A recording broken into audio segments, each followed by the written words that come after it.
heard the sentence standing in my own living room, and the last shred of normalcy in my marriage died right then and there. My husband told me I was taking the couch so his best friend could have our bed. I did not scream. I smiled. They had just exposed a fatal flaw. They thought I was the one being displaced. But they had no idea I was about to push them out of this life entirely. My name is Marissa Hale. I am 32 years old, and I have spent the last 7 years building a career on the principle that every lie leaves a paper trail. I work as a senior investigator for internal fraud at Northbridge Risk and Integrity. My job is to look at a chaotic spreadsheet of numbers and spot the one decimal point that does not belong. I am good at it. I am rational. I am composed. But when I walked into my home that Tuesday evening, exhaustion clinging to me like a second skin, logic was the first thing to flee. A suitcase sat in the middle of the living room floor. It was a hard shell carry-on, bright neon pink, standing out against the muted gray tones of my rug like a fresh wound. It was not mine. It was not Derek's. It sat there with an air of permanence, a declaration of territory. Derek Vaughn, the man I had married 5 years ago, walked out of the kitchen. He was drying a wine glass, one of the expensive crystal ones we saved for anniversaries. He did not look guilty. He did not look worried. He looked aggressively casual. "Hey," Derek said, placing the glass on the coaster. "Tessa is sleeping here tonight. She is going through a rough patch. You take the couch." "Okay." He did not ask. He did not offer a discussion. He delivered the instruction with the same flat affect one uses to tell a roommate that the milk has expired. Before I could form the words to ask why his college friend needed to displace his wife in her own home, Tessa Rourke appeared from the hallway. She was wearing a silk robe. My silk robe. She adjusted the belt, tightening it around her waist, and offered me a smile that was all sugar and razor blades. "Marissa, you made it back." Tessa chirped. She drifted toward Derek and wrapped her arms around his waist, resting her chin on his shoulder. She held the pose for 3 seconds too long. Then she looked at me, her eyes scanning my wrinkled blazer and tired face. It was the look one gives to the hired help who just arrived for the night shift. "I hope you don't mind. I just really need a safe space right now." My investigator brain kicked in before my emotional brain could scream. I looked past her shoulder to the kitchen counter. Derek's phone was sitting there. Screen up. A notification banner flashed across the glass. "Urgent. Transfer verification required." Derek saw my eyes flick to the phone. He moved with a speed that betrayed his casual posture, reaching back to flip the device face down. "Just work spam," he muttered. "Ignore it. I needed air." I turned and walked toward the front door, stepping out onto the porch. Derek followed me, playing the role of the beleaguered peacemaker just as our neighbor, Mrs. Gable, walked by with her corgi. Derek put a hand on my shoulder, squeezing just hard enough to be a warning. He offered Mrs. Gable a charming, dimpled smile. "Sorry about the tension, Mrs. Gable," he called out pleasantly. "Marissa is a little territorial about guests. But I couldn't leave a best friend out on the street. Right, I have to do the right thing." Mrs. Gable gave me a disapproving frown and nodded at him. "You are a saint." "Derek." I stood frozen. I did not argue. I did not scream. I was too busy processing the specific phrasing he had used a moment before while we were arguing in the foyer. He had said, "It is my house, Marissa. I make the rules, not our house. His house." He had verbally removed my name from the deed in front of a witness. I filed that away in the mental folder I was rapidly creating. That night, the living room was freezing. I lay on the sofa under a thin throw blanket, staring at the ceiling. At 11:30, I heard footsteps in the hallway. Then came the sound of the master bedroom door closing. A second later, a sharp, metallic sound echoed through the silent house. Click. It was the sound of the privacy lock engaging. The lock Derek had installed 2 months ago because he claimed we needed better security. I lay there in the dark, listening to the silence of my own home, realizing I had been locked out of my marriage and my bedroom in a single motion. I sat up. I did not cry. Crying was for people who had no other options. I reached down and pulled my work laptop from my bag. The screen glowed blue in the darkness, illuminating my face. I opened my personnel file and stared at the job title listed under my photo: Senior Investigator, Risk and Internal Fraud. They thought I was weak. They thought I was just the wife who could be bullied onto a sofa. They had no idea that they had just invited a professional auditor into the middle of their clumsy scheme. Good, I whispered to the empty room. Give me a legal reason. The invasion of my life did not happen with a bang, but with the quiet, suffocating rustle of sticky notes. 2 days after Tessa moved in, I came home to find my kitchen reorganized. My spices were alphabetized, which would have been helpful if they were not also moved to a shelf I could barely reach. On the refrigerator, a neon yellow square of paper was stuck at eye level. House rules. Please rinse dishes immediately after use. No shoes in the living room. Let's keep our space happy. I stared at the signature. She had signed it like a manager addressing a delinquent employee. When I ripped the note off and threw it in the trash, Derek was standing in the doorway, shaking his head. You are being so dramatic. Marissa, he said, his voice dropping to that patronizing register he had started using recently. She is just trying to be helpful. You complain about the mess all the time. Now that someone is actually helping, you are mad. You are impossible to please. She is a guest. Derek, I said, keeping my voice steady. Guests do not make rules. She is family to me. He shot back. God, everyone was right about you. You are so controlling. You just can't stand not being the boss. Can you? He was rewriting reality in real time. It was a classic gaslighting technique, aimed at making me question my own perception of disrespect. I did not bite. I just watched him. The humiliation escalated on Friday night. Derek invited 2 of his gym buddies over for beers. I walked into the living room to get water, and the conversation stopped. Tessa was sitting on the floor by the coffee table, pouring drinks like she was the hostess. Oh, don't mind Marissa. Tessa giggled, waving a hand at me dismissively. She is just the roommate. She keeps to herself mostly. The men laughed nervously. Derek did not correct her. He just took a sip of his beer and avoided my eyes. Roommate. She had verbally demoted me from wife to tenant in front of an audience, and my husband had sanctioned it with his silence. Later, while dusting the hallway console, I noticed my wedding photo. The heavy silver frame was lying face down. When I picked it up, the glass was intact, meaning it had not fallen. It had been placed that way. Must have been Tessa cleaning, Derek said when I showed him. He didn't look up from his phone. She probably knocked it over and didn't realize. You are so sensitive lately. Stop looking for things to be angry about. But I wasn't looking for anger. I was looking for patterns. The pattern sharpened on Tuesday night. I woke up at 2 a.m, thirsty. As I walked past the study, I saw the blue glow of a screen. Tessa was sitting at Derek's desk, typing furiously on his laptop. She froze when she saw me in the doorway. Her fingers hit Alt-Tab so hard I heard the keys click from across the room.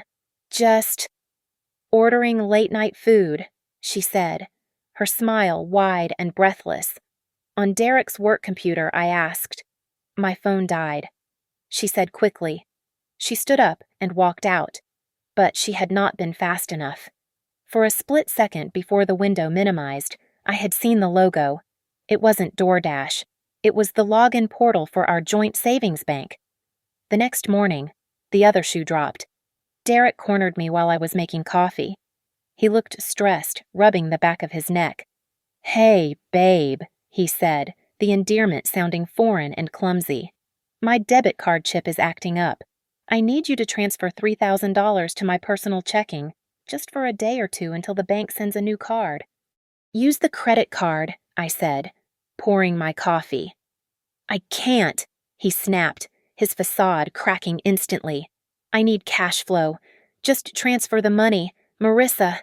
Why do you have to make everything a negotiation? I am not transferring $3,000 without a receipt or a reason. Derek. His face turned a shade of red I had rarely seen. He slammed his hand on the counter, making the toaster rattle. It is my money, too. You are strangling me. This is exactly why I feel suffocated in this marriage. He stormed out, but the outburst gave me the final piece of the puzzle. This wasn't just about an affair or a midlife crisis. They were testing my financial boundaries. They were seeing how much liquid cash they could extract before I pushed back. That evening, I went upstairs to my dressing room to check the small wall safe where I kept my grandmother's jewelry. I dialed the combination. The light turned green. Inside, the velvet box was there, but it felt lighter. I opened it. My grandmother's sapphire pendant was gone. I felt a cold spike of adrenaline in my chest. I went downstairs for dinner. Tessa was sitting at the table, eating pasta. She was wearing a V-neck sweater, and resting against her collarbone was a sapphire pendant. It caught the light of the chandelier. I stared at it. It was unmistakable. The slight chip in the gold setting on the left side. Nice necklace, I said, cutting my chicken. Tessa touched it, her fingers curling around the stone possessively. Oh, thanks. Derek got it for me at a vintage shop years ago. A friendship thing. She looked me dead in the eye, daring me to call her a thief. Derek kept eating, his head down, chewing rhythmically. I gripped my fork until my knuckles turned white, but I did not flip the table. I did not scream that she was wearing my inheritance. If I accused them now, they would say I was crazy, that it was a cheap copy, that I had misplaced mine. They wanted me to explode. They wanted me to look unstable so they could justify whatever move they planned next. I took a sip of water and swallowed the rage. It's lovely, I said softly. I was not going to play their game of emotional outbursts. I was going to play my game. And in my game, you don't strike until the evidence is locked, sealed, and admissible. I started counting the beats of their lies, waiting for the rhythm to break. I treated my marriage like a crime scene, and the bank statements were the blood spatter. I exported 6 months of transaction history from our joint accounts into a spreadsheet and applied a pivot table to categorize the outflows. Most of it was mundane mortgage, utilities, groceries, but the anomalies stood out immediately. There was a recurring monthly charge for a self-storage facility on the outskirts of town, a place I had never visited. There was a receipt for 2 prepaid SIM cards purchased with cash, but the withdrawal matched a cashback transaction Derek had made at a drugstore. And then, the red flag. 3 separate wire fees for consulting services paid to an entity called Silvercrest Meridian LLC. I ran the name through the corporate registry. Silvercrest Meridian LLC sounded prestigious, like an old money investment firm, but the filing was a hollow shell. It was registered in Delaware, a state famous for corporate anonymity, with a registered agent service listed as the contact. There were no public officers, no website, and no digital footprint other than the registration date, which was exactly 2 weeks before Tessa arrived at our door. I decided to test the waters with a soft trap. That evening, while Derek was unpacking takeout containers in the kitchen, I kept my tone breezy and distracted. "Hey," I said, looking at my phone as if scrolling through emails. I saw a charge for city-safe storage on the statement. Did we move something out of the garage? Derek did not pause. He did not look up. He continued opening a carton of rice with fluid precision. Oh, that, he said. Yeah. I moved my old college textbooks and that broken treadmill out there. I didn't want the house to feel cluttered since we have a guest. I wanted to make space. His answer was perfect. It was too perfect. It lacked the natural or memory search of a truthful person. He had anticipated the question and memorized the script. Tessa walked in at that moment. stealing a dumpling from the counter. She looked at Derek, then at me, her eyes gleaming with a strange intensity. "It is all about smart allocation," she said, continuing a conversation she must have been having with herself. "Honestly, Marissa, once you mobilize the $40,000, the return on investment will cover the storage fees and the mortgage." I froze. I had never mentioned the $40,000 in our emergency high-yield savings account to Tessa. That number was not casual knowledge. It was exact data. I went to my office, the corner of the guest room I was now barred from. So instead, I retreated to a coffee shop the next morning to dig deeper. I ran a comprehensive background check on Tessa Rourke. The results were a map of displacement. She had lived in 3 different states in the last 4 years: Arizona, Nevada, and Florida. In each location, she stayed just long enough to establish residency before vanishing. I dove into archived forums and localized scam alerts. It took 3 hours of Boolean searching, but I found it. On a message board for investment fraud victims in Las Vegas, a user had posted a warning 2 years ago. "Watch out for a woman named Tessa R. She poses as a venture capitalist. She got my husband to liquidate his 401k for a private equity buy-in, then ghosted. She targets families." I did not jump to conclusions. I built a timeline. I cross-referenced the dates of Tessa's moves with the dates Derek started becoming distant, critical, and secretive. The correlation was a perfect diagonal line. Then came the alert that made my stomach drop. My phone buzzed with a notification from a credit monitoring service I had subscribed to years ago. "New inquiry, personal line of credit. Amount $50,000. Applicant Marissa Hale." I had not applied for a loan. I logged into the credit bureau's portal and pulled the application details. The digital signature was a scribble that looked vaguely like mine. I scrolled down to the metadata. The application had been submitted electronically. I checked the IP address. It was not a hacker in a basement in Russia. It was my home IP address. I looked at the timestamp Tuesday, 9:15 at night. I closed my eyes, replaying Tuesday night. At 9:15, I had been in the bath, trying to drown out the sound of them laughing in the living room. Derek had knocked on the door to tell me they were going for a walk to buy cough medicine for Tessa. They hadn't gone for a walk. They had waited until I was submerged in water, defenseless and distracted, to log onto our Wi-Fi and steal my identity. "Okay," I whispered, saving the IP log to an encrypted drive. "You want my credit score? You can have the felony that comes with it." I did not scream. I did not throw wine in anyone's face. Instead, I picked up the phone and called Caleb Winters. Caleb was a former colleague from my days in external auditing, a man who viewed financial compliance with religious reverence. I kept the request strictly within legal boundaries. I did not ask him to hack anything. I asked him to run a standard vendor due diligence check on Silvercrest Meridian LLC using the proprietary databases we had access to. Then I opened a new folder on my secure drive. I named it Project Couch. This was not about revenge anymore. Revenge is messy and emotional. This was about chain of custody. If I was going to take them down, I needed evidence that would survive a cross-examination. I set my trigger points.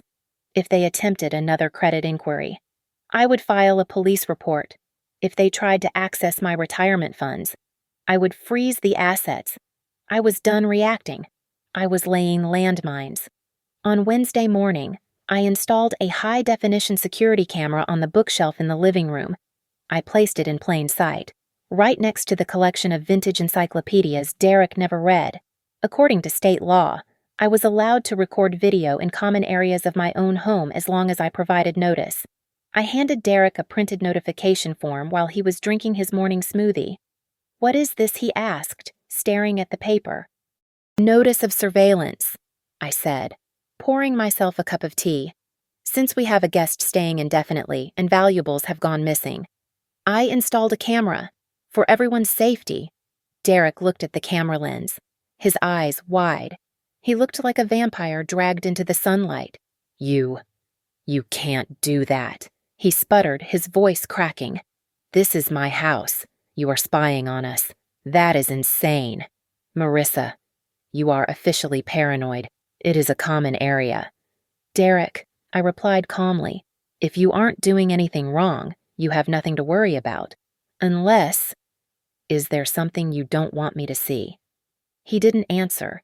He just glared at the camera, his jaw tight.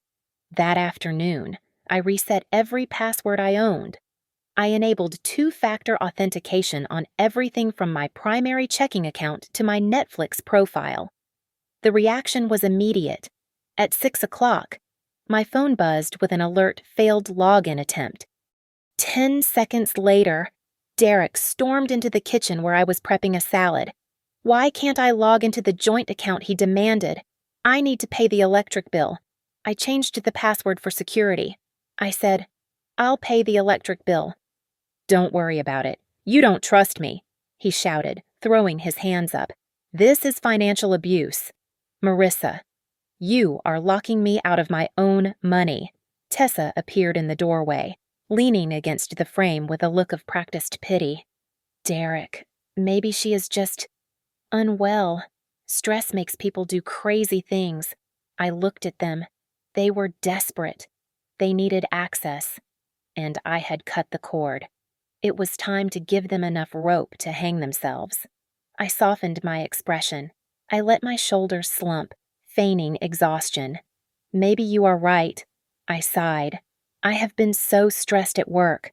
I'm sorry. Look, Tessa can stay another week. I'll try to be more welcoming. They exchanged a look. Relief washed over Derek's face. He thought he had won. He thought I was breaking. That's the Marissa I married, he said, kissing my forehead. While they celebrated their victory in the living room, I set the real trap. I opened a bait account at a local credit union, a simple checking account with $2,000 in it. I left the login credentials written on a sticky note tucked inside my desk drawer, just visible enough to be found if someone was snooping. I set up a silent alert to notify me the second anyone logged in from a new device. Then Caleb called back. Marissa, stay away from Silvercrest, Caleb said, his voice low and serious. I traced the routing numbers. It is a layering scheme. They take investment money, funnel it through Silvercrest, and then it vanishes into a chain of unregulated crypto wallets. It is classic money laundering. I felt the blood drain from my face. Thanks. Caleb, I whispered. I hung up and looked at the closed door of the living room. Derek wasn't just cheating on me. He wasn't just trying to steal my savings. By using my address and trying to use my credit, he was attempting to make me the fall guy for a federal crime. Okay, I said to the empty kitchen, you want to play gangster? Let's see how you handle the police. The social assassination began on Friday at 7 o'clock. Tessa decided to host a game night, inviting 3 couples from Derek's circle of friends. She moved through the living room with the confidence of a woman whose name was on the deed, offering hors d'oeuvres she had made using my groceries. I sat in the armchair, nursing a single glass of water, watching the performance. I am just so grateful Derek is helping me out, Tessa said, loud enough for everyone to hear. She cast a sad, puppy dog look in my direction. I know it is hard for Marissa. She hates me for no reason. It makes the energy here so heavy. The room went quiet. The guests shifted uncomfortably. Derek laughed, a sound that was too loud and too brittle. Oh, you know Marissa, Derek said, gesturing at me with his beer bottle. She is obsessed with control. She tracks my spending down to the penny. It is honestly exhausting. I can't even buy a coffee without an interrogation. She treats our marriage like a forensic audit. The guests chuckled nervously, looking at me with a mixture of pity and judgment. They saw a nagging wife. I saw a distraction technique. I did not defend myself. I leaned forward slightly. Speaking of audits, I said, my voice pleasant and level. Derek, did you ever sort out that consulting fee for Silvercrest Greg? Didn't you say you knew about shell companies in Delaware? I watched Greg's face. He froze mid-chew. He glanced at Derek, then quickly looked down at his phone. He knew. Tessa cut in immediately, her voice sharp. "We aren't talking about boring work stuff, Marissa. We are having fun." She walked over to Derek, resting a hand on his knee, and looked at me with a smirk that didn't reach her eyes. "Besides, marriage is about sacrifice, right? If you really trusted him, sleeping on the couch wouldn't bother you so much. It is just a piece of furniture. After all, the audacity was breathtaking. She was weaponizing my displacement to prove my lack of devotion. Later, while the guests were distracted by a round of charades, I saw Tessa pull Derek into the kitchen. Through the gap in the doorframe, I saw her slide a document across the counter. It was not a game score sheet. It was a power of attorney form. I read the header upside down. She was whispering urgently to him, pointing at the signature line. He was nodding, looking at her with the eyes of a man who believed he was investing in a glorious future, a future that clearly did not include me.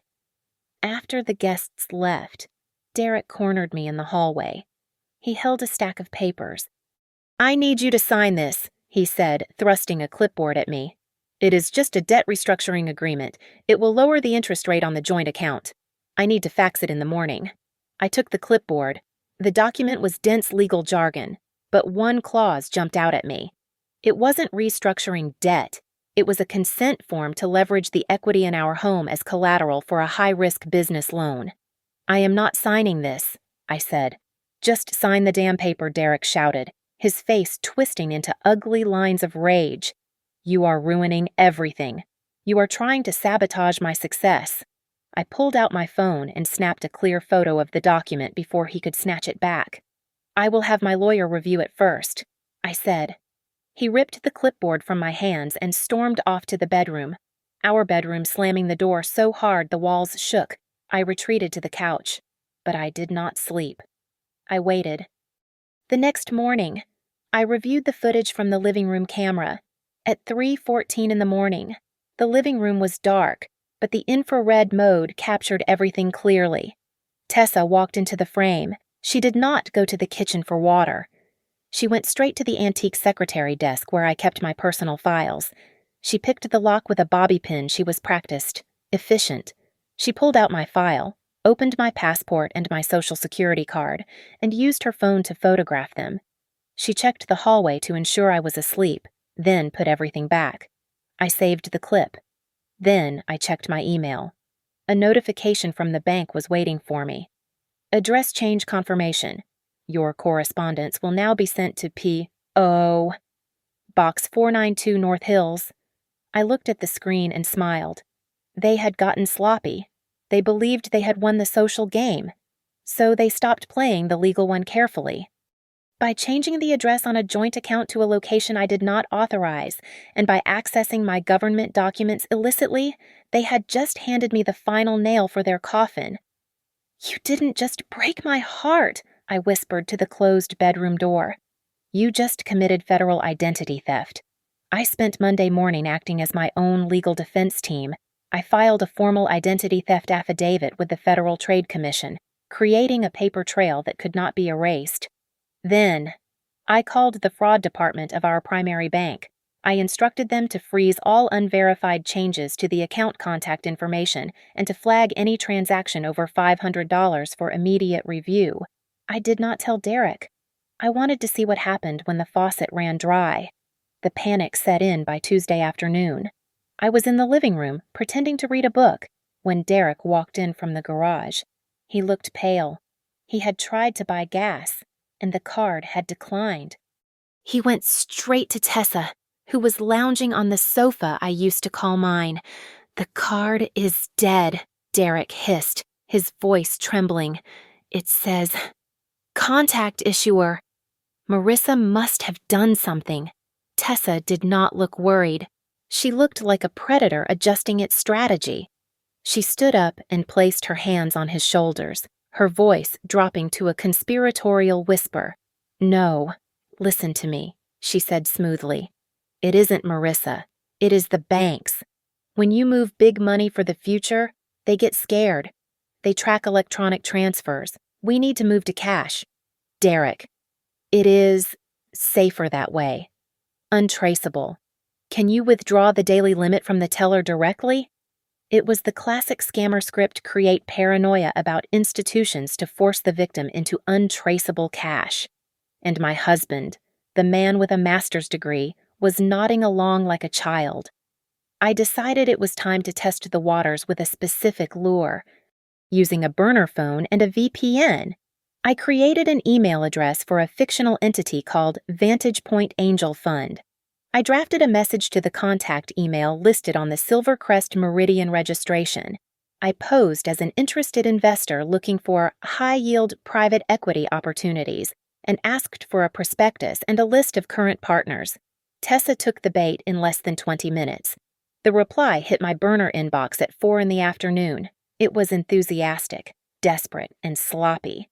The email was signed by T. Rourke, Director of Operations. I forwarded it to Caleb for analysis, and we dissected it together over the phone. Look at the syntax, Caleb said. She uses the phrase, amortized synergy regarding liquid assets. That doesn't mean anything. Marissa, it is word salad designed to sound smart to people who don't know finance. And look here. She promises a guaranteed 20% return monthly. That is the hallmark of a Ponzi scheme.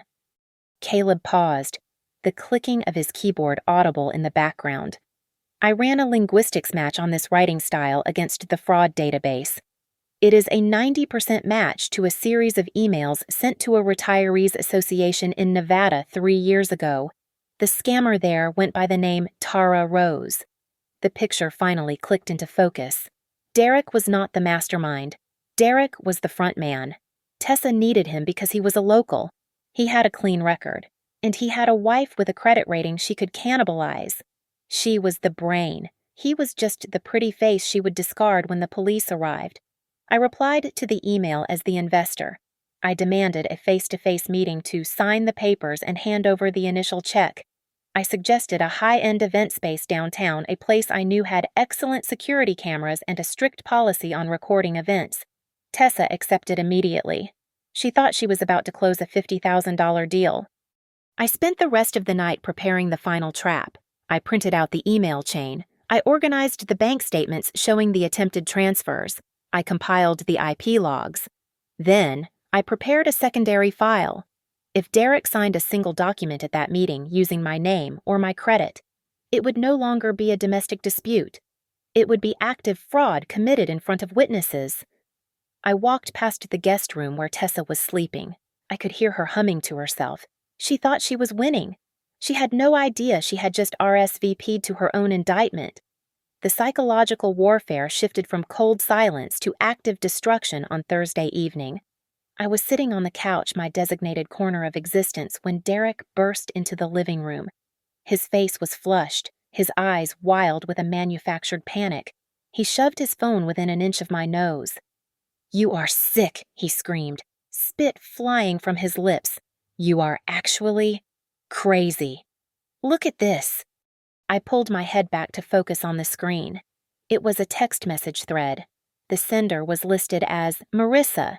The message read, "If you don't leave my house by tonight, accidents happen. Watch your back." I looked at him calmly.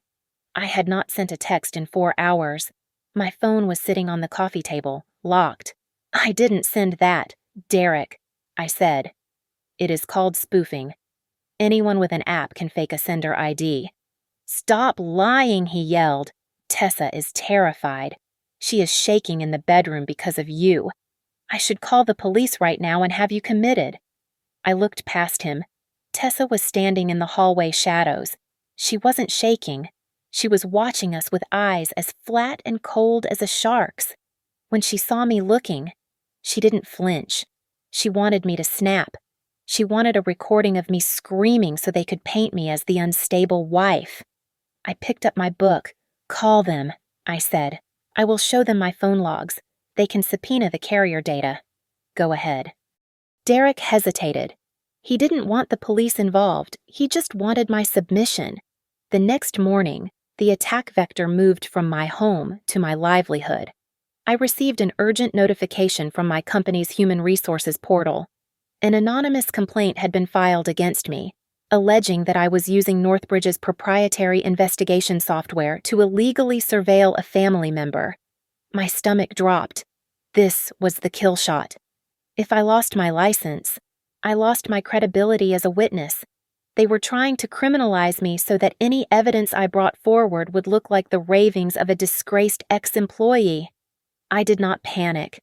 I did not call Derek to beg. I drove straight to the office and walked into the compliance director's office. I handed over a voluntary self-disclosure packet I had prepared days ago as a contingency. It included the time-stamped logs of my lawful background checks, the signed consent forms from the credit agencies regarding the identity theft, and the police report I had filed regarding the fraudulent loan application. I am the victim of an active identity fraud scheme involving a shell company. I told the director, the perpetrators are attempting to discredit me before I can testify.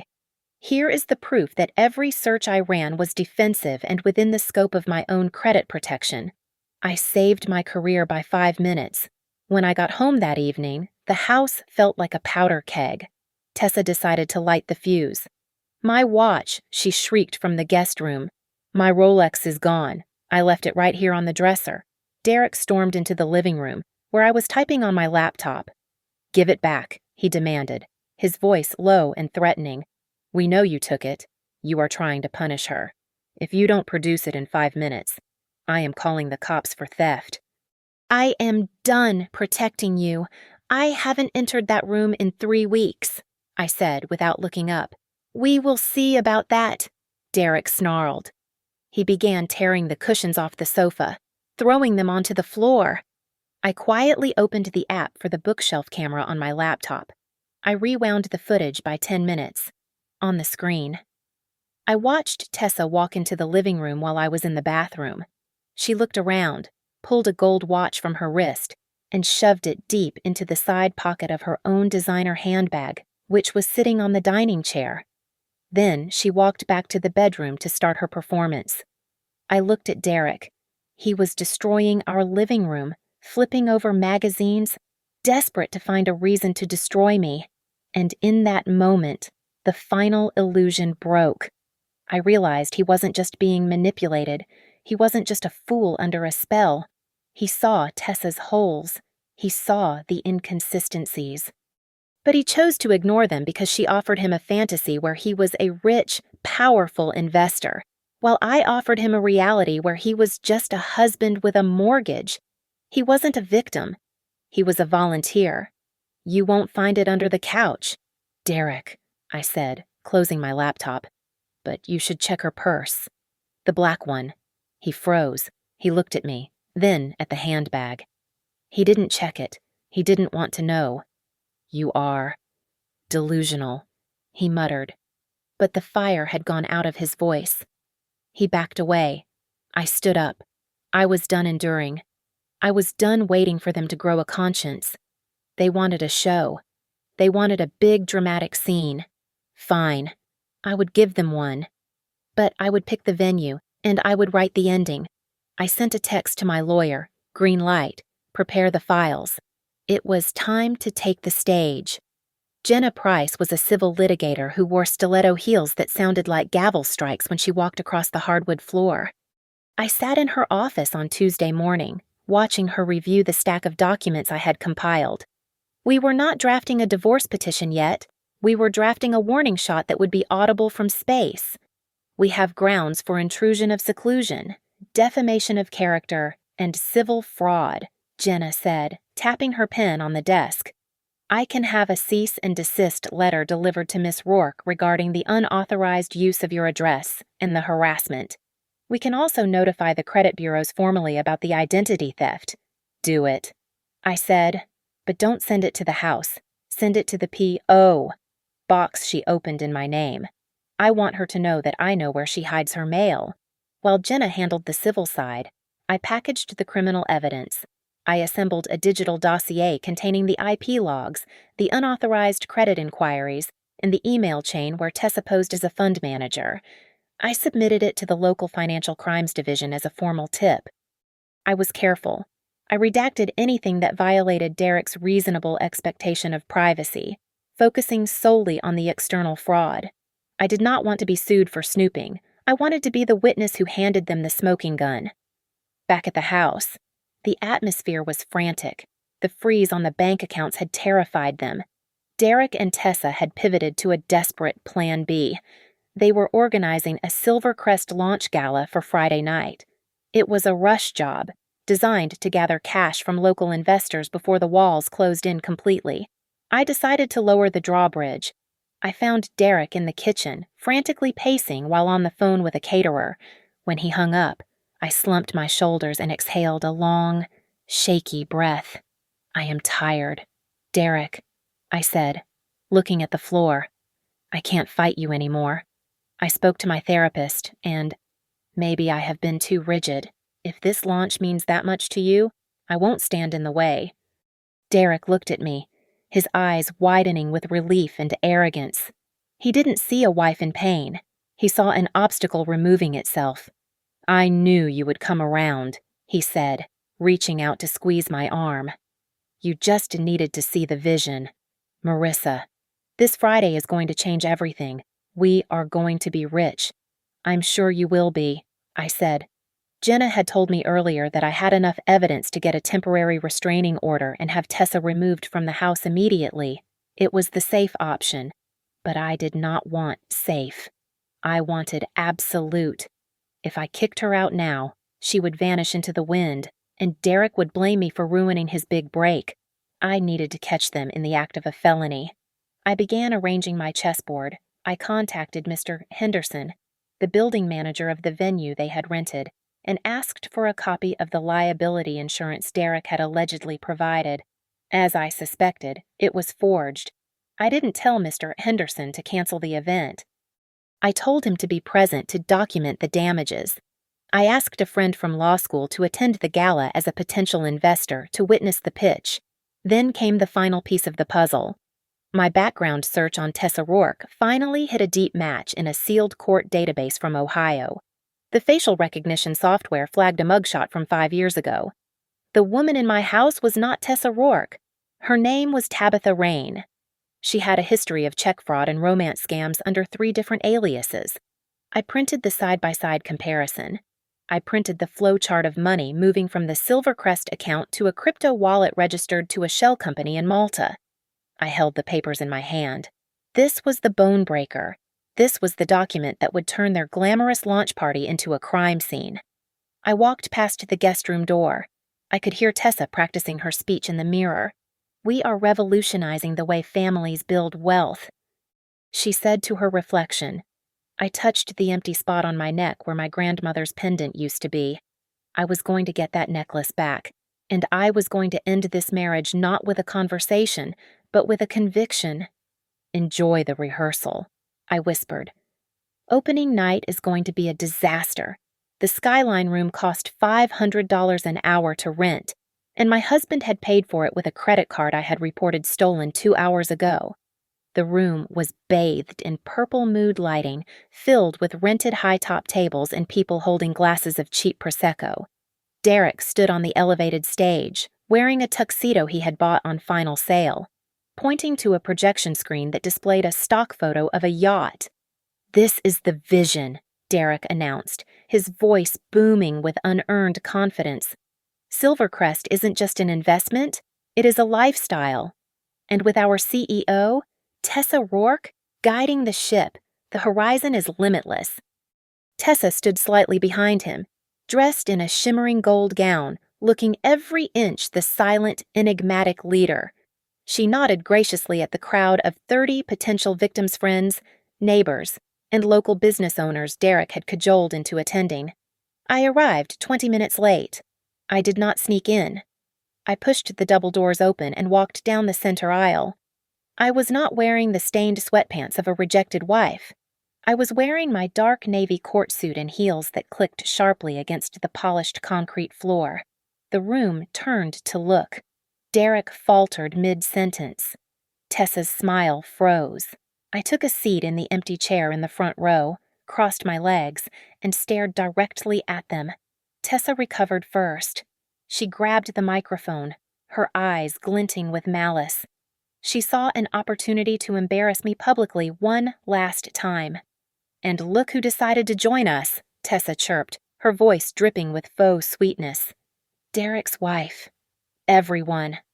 "Marissa, why don't you stand up and say a few words about how much you support Derek's dream? Tell them how excited you are to invest in our future." It was a social trap. If I refused, I looked bitter. If I agreed, I was complicit. I stood up slowly. The room went silent. I turned to face the crowd, then looked back at the stage. "I do have a question," I said, my voice projecting clearly without a microphone.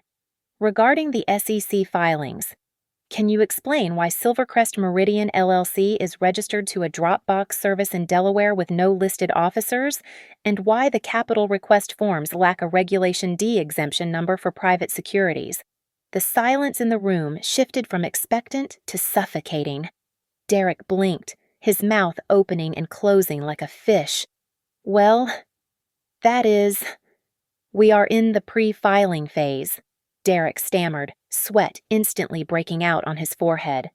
Tessa stepped in front of him, waving a hand dismissively. "Marissa, you are confusing the details. We operate on a decentralized synergy model. The liquidity is confidential to protect our partners." "Is it?" I asked. I lifted my phone and tapped the screen. Casting the image to the Bluetooth-enabled projector Derek had foolishly left open for pairing. The photo of the yacht disappeared. In its place appeared the email Tessa had sent to the fake angel investor. "Because in this email sent yesterday," I said, pointing to the screen, "you claimed to be the sole signatory for all wire transfers and instructed the funds to be sent to a personal wallet, not a corporate escrow. That isn't synergy, Tessa. That is wire fraud." A murmur rippled through the crowd. Derek looked at the screen, then at me, horror dawning on his face. Suddenly, a man in a gray suit stood up in the back row. He wasn't a neighbor. He was the investor I had invited a detective from the Financial Crimes Unit who had been building a case against a woman named Tabitha Rane.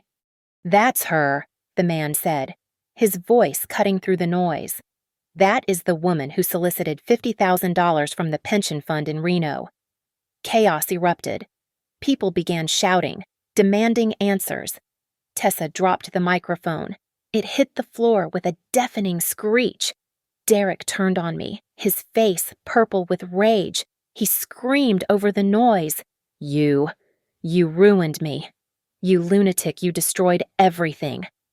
Buzz, his phone, resting on the podium, lit up with a notification bright enough for me to see from the front row.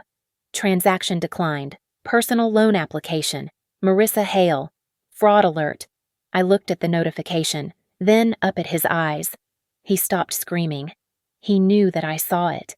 He knew that I knew he had tried to take out one last loan in my name while he was standing on that stage. "I didn't ruin you, Derek," I said, my voice deadly calm amidst the shouting crowd. "I just stopped you before you could drag me into a cell with you." Tessa was already moving. She did not argue. She did not defend him. She slipped off the side of the stage, kicking off her heels to run faster, heading for the emergency exit in the kitchen. I watched her go. I didn't chase her. I didn't need to. I knew exactly where that door led, and I knew who was waiting in the alley with a pair of handcuffs. I did not need to chase Tessa because I had already plotted her trajectory based on her previous flight patterns. I had already directed the officers to the service exit of a parking garage 3 blocks away, knowing she had stashed a rental car there under a fake name. She was there, struggling to shove her bag into the trunk, when the red and blue lights flooded the alley. When they handcuffed her, they found 3 passports in her purse. None of them bore the name Tessa Rourke. She had not decided to run because of the gala. She had been packed and ready to vanish before she even moved into my house. Sleeping on my sofa was never about friendship. It was just a layover between crimes. Derek sat in the interrogation room, looking small and deflated in his tuxedo. He was trying to sell the narrative of the blindsided husband. He told the detectives he was a victim of love. that he had been manipulated by a master criminal. But the evidence I had provided, the audio recording from the gala and the IP logs from our home router, told a different story. I walked into the room. I did not scream. I did not cry. I placed a copy of the loan application on the steel table. "You signed this," I said, my voice steady. "You used my social security number to apply for $50,000 while I was in the bath. That is not love. Derek, that is a felony." He looked up at me, tears streaming down his face, his hands shaking. "Marissa, please. I was just trying to build something for us. I can fix this. We can fix this. Do you remember that night?" I asked softly. "Do you remember telling me to take the couch so she could have our bed?" He froze, his mouth opening slightly but no sound coming out. "You locked me out of my bedroom so you could steal my life," I said, "and now you are the one locked in." The detective played the recording of the verification call to the bank. Derek's voice was clear, confirming my personal details to authorize the fraud. He slumped forward, burying his face in his hands. There was no denying his own voice. Later in the lobby, an officer handed me a clear plastic evidence bag. Inside was my grandmother's sapphire pendant. Tessa had it in her pocket when she was arrested. It was cold to the touch, but it was mine again. The fallout was swift and brutal. Tessa tried to cut a deal by blaming Derek, claiming he was the mastermind who forced her to act. But, in a final twist of irony, Derek had dug his own grave. The financial audit revealed he had skimmed 10% of the stolen investment funds into a private account to buy a luxury watch and lease a sports car, trying to prove he was a successful man. That money trail proved he wasn't a victim. He was a greedy, active participant. They dragged each other down, screaming accusations as the heavy doors closed between them. The court ruled quickly. Tessa was identified as the ringleader, and Derek was charged as a co-conspirator in grand larceny and identity theft. I was legally cleared of all debts incurred in my name and granted a permanent restraining order. I went home. I called a locksmith and changed every lock in the house before the sun went down. I hired a crew to remove everything Derek owned: his clothes, his golf clubs, his pretentious wine glasses. I didn't sell them. I donated them. I wanted no profit from him, only absence. That night, the house was silent. There was no neon suitcase in the living room. There were no whispered lies in the kitchen. I walked into the master bedroom. I made the bed with fresh, crisp sheets. I climbed in, occupying the center of the mattress, and picked up my phone. I sent a single text to Jenna, my lawyer case closed. Then I turned off the lamp and went to sleep. I didn't sleep because I had forgiven them. I slept because justice had finally been signed with their own signatures, and for the first time in weeks, the couch was just a piece of furniture. Thank you so much for listening to this story. Please let me know in the comments where you are listening from. I would love to hear your thoughts on Marissa's revenge. Don't forget to subscribe to the Lily Revenge Stories channel, like the video, and hit the notification bell so this story can reach even more people.